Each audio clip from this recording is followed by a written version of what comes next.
English is a language.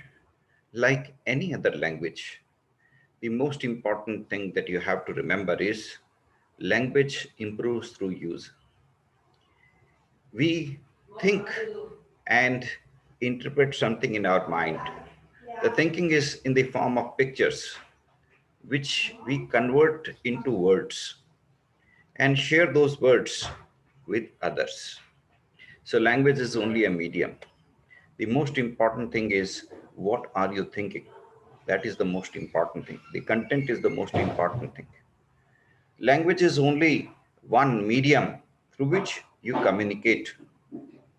In English language, like in any other language, the sentence is divided in various structures. The popular structure of the sentence is like noun, verb, object, subject and object. These two things combined make a sentence. I am or I am going. Now here the subject is I. So subject is an object or subject and predicate. This is one aspect. Another aspect through which we can denote them is noun, pronoun, verb, adverb, adjective.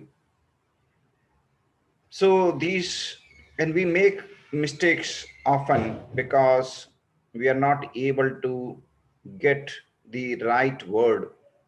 If we speak something and the other person is able to understand in the same meaning that we have in our mind, then our task of communication is complete.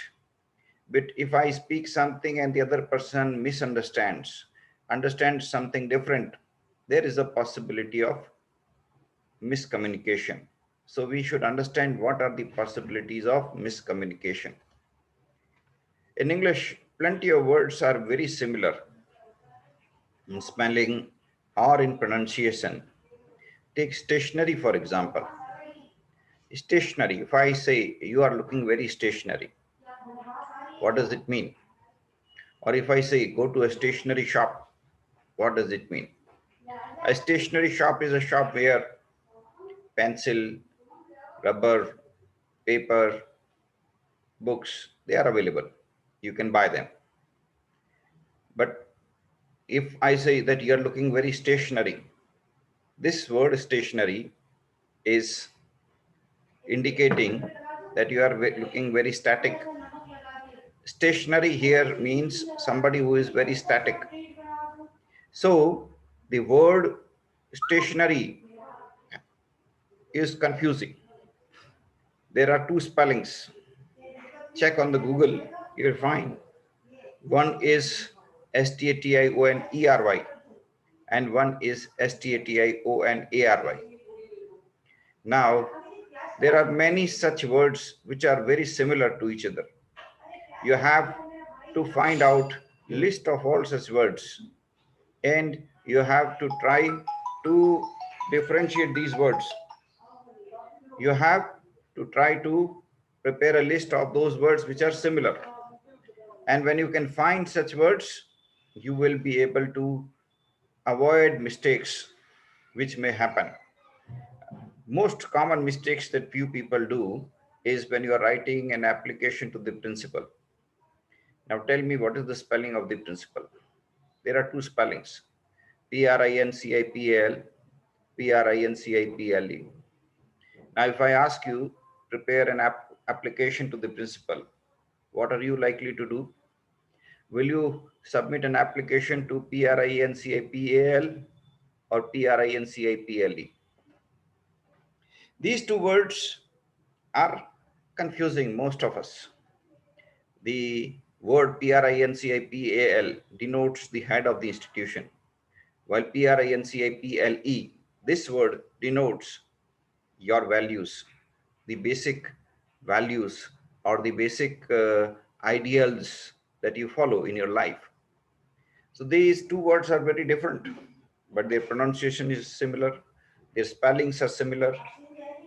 And if somebody is speaking principle, you do not know which word the person is talking about. So these are the common errors that we do make.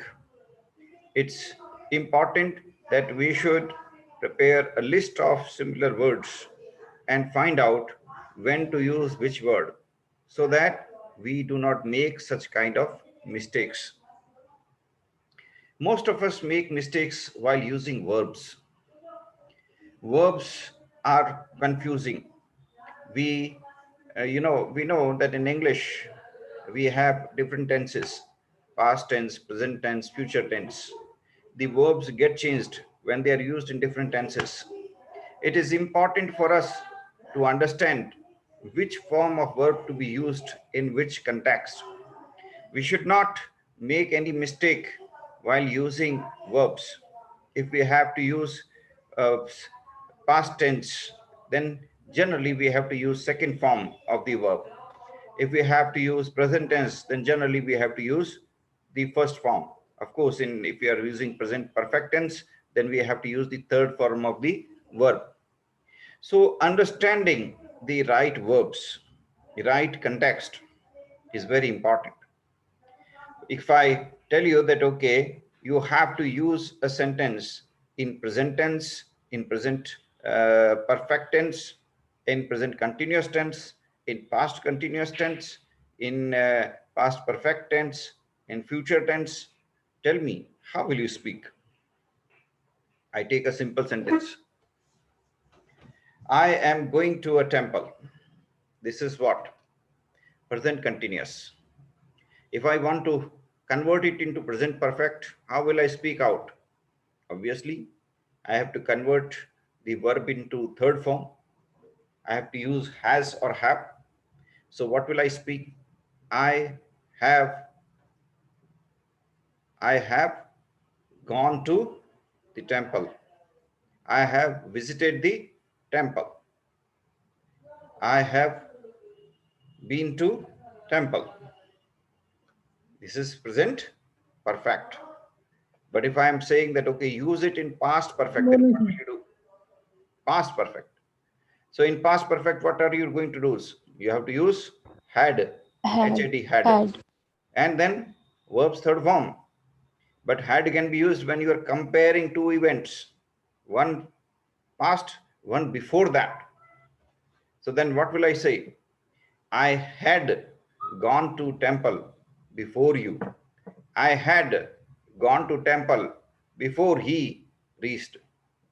Comparison has to be there. So, preparing a past perfect sentence, you have to show that some event had taken place before an event.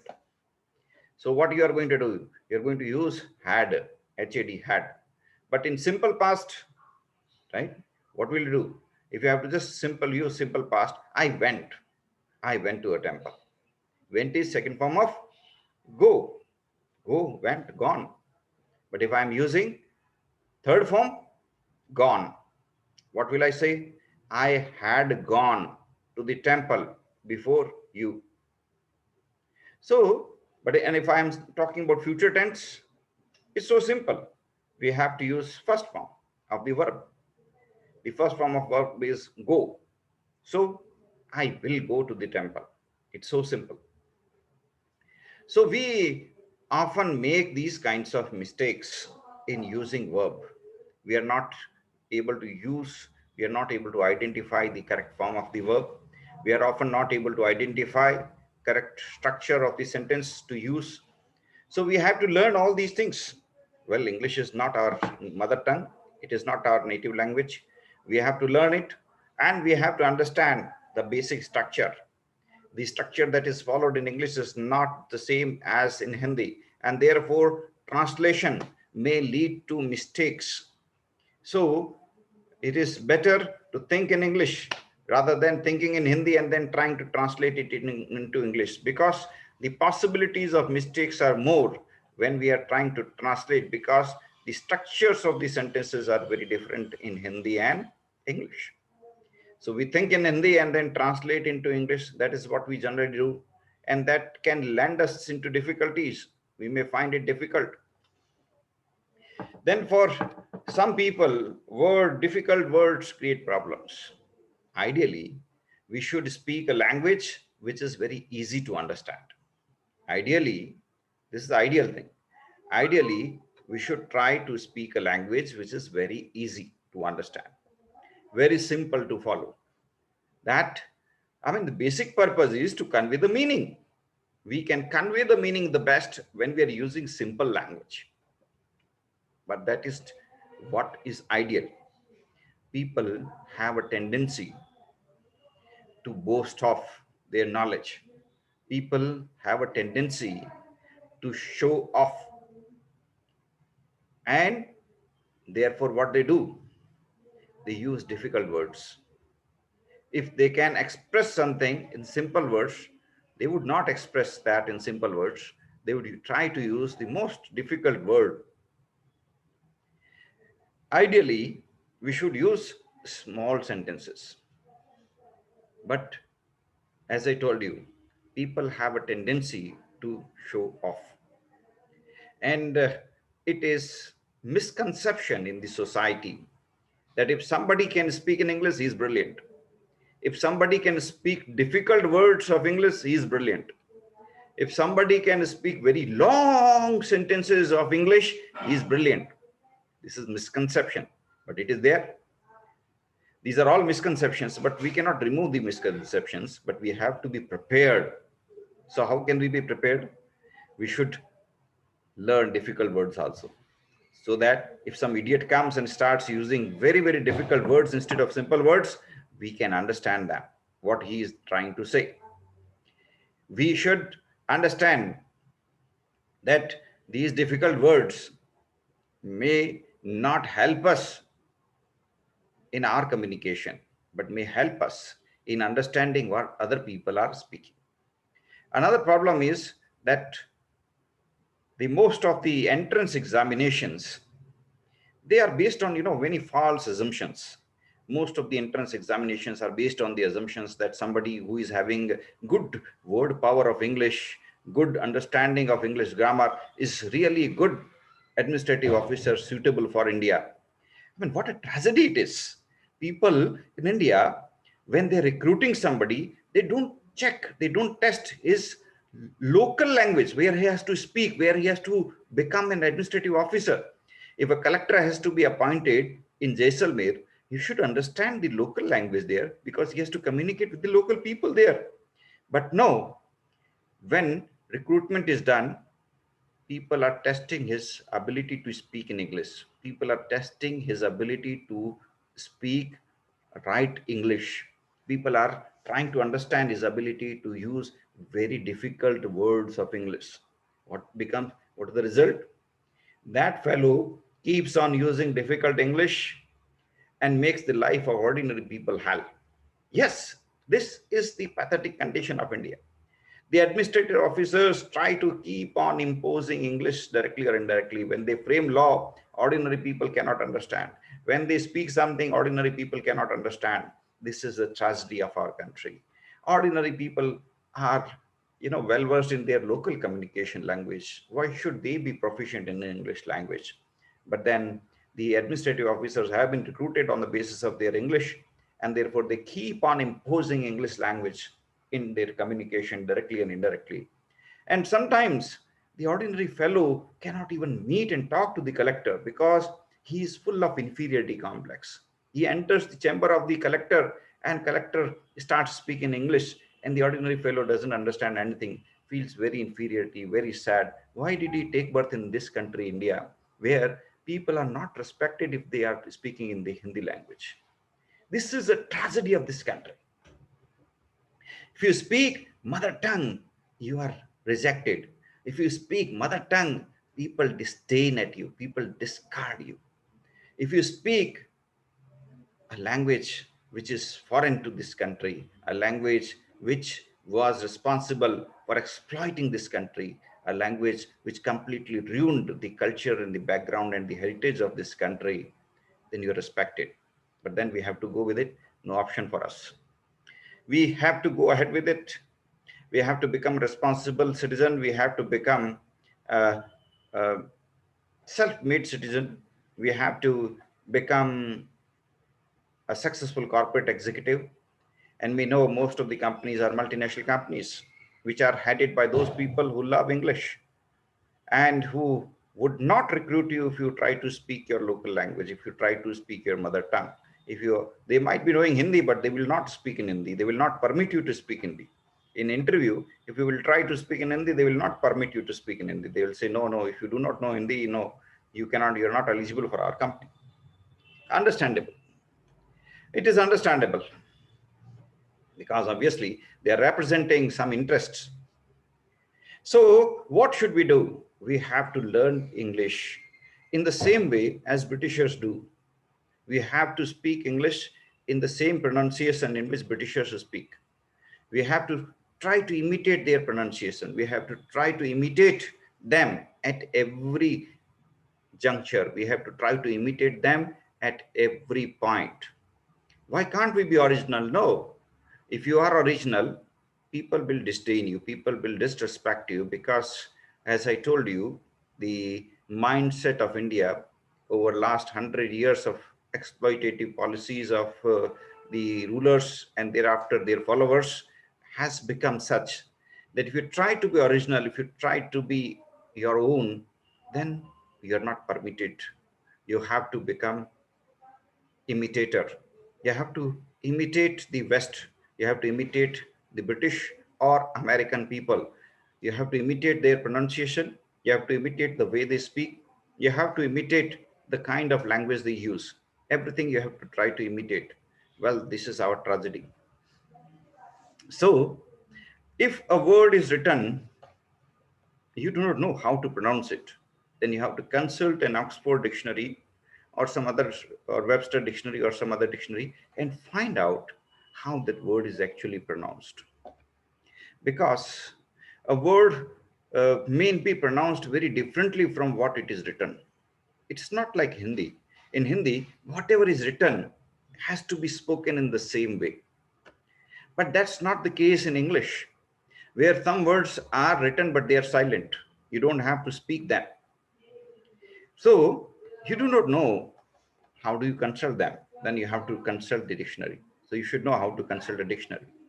So in dictionary, every word pronunciation is clearly mentioned. So follow that pronunciation and try to speak a word in the same way in which you have to speak. Then common mistakes that people make, because in Indian languages like in Hindi, we do not have the concept of article the, but in English we have three major these articles: article the, article a, article an. And people often make mistakes because that is not the case with Indian languages. So we do not know where to use the, we do not know where to use a or where to use an or where to use no article at all. So remember the general rules. We do not use any article before personal nouns. Personal nouns, proper nouns, we do not use any articles.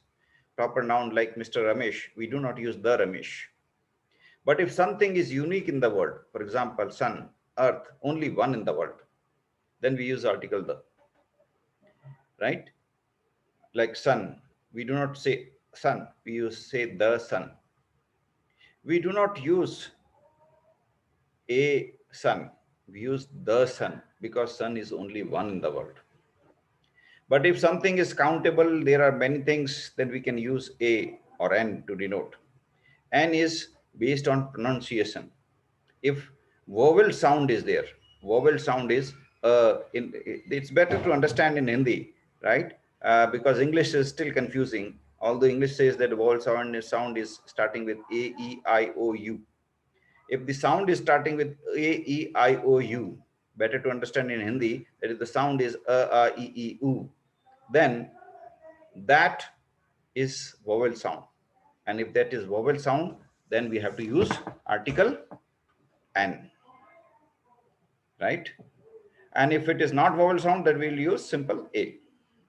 So if I tell you that you have to denote about an honest boy, then why am I using the word an?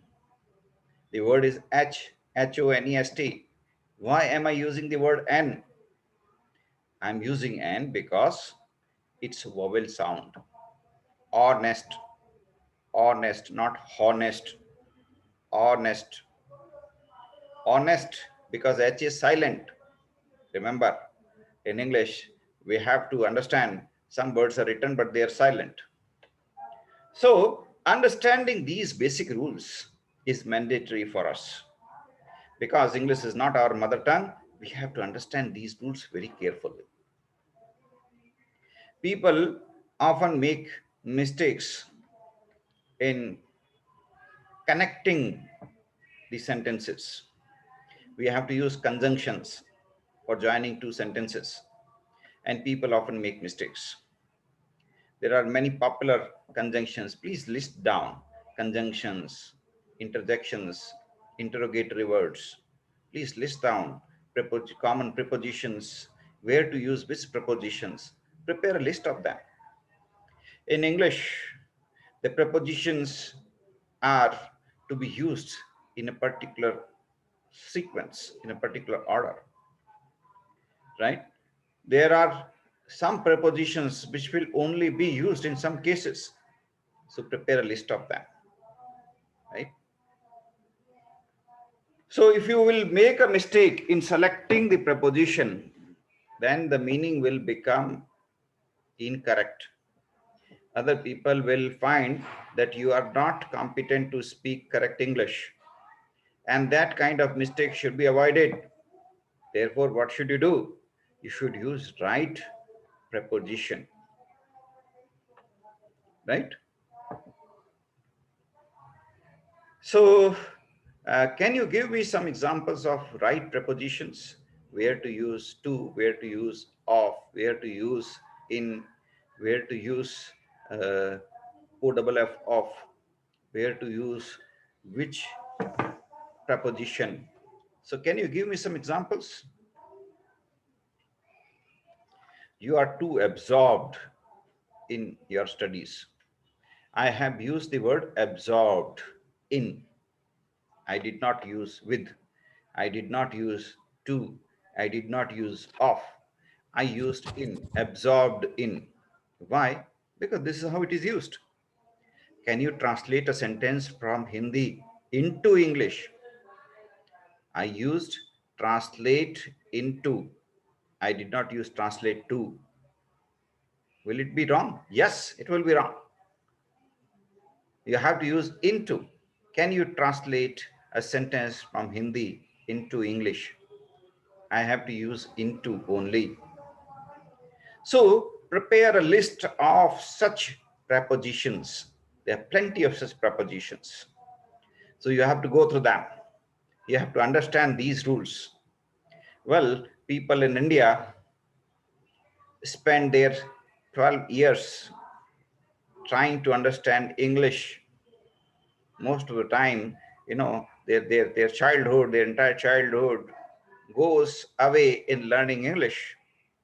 How can you expect them to excel in anything else? Because they are only and only spending their time learning in English.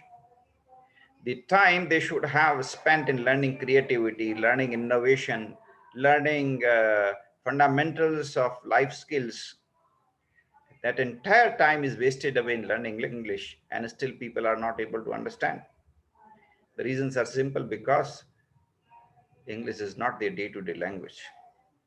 If I send you to England for 6 months, you will become an outstanding communicator in English, because you'll not be looking at English grammar rules.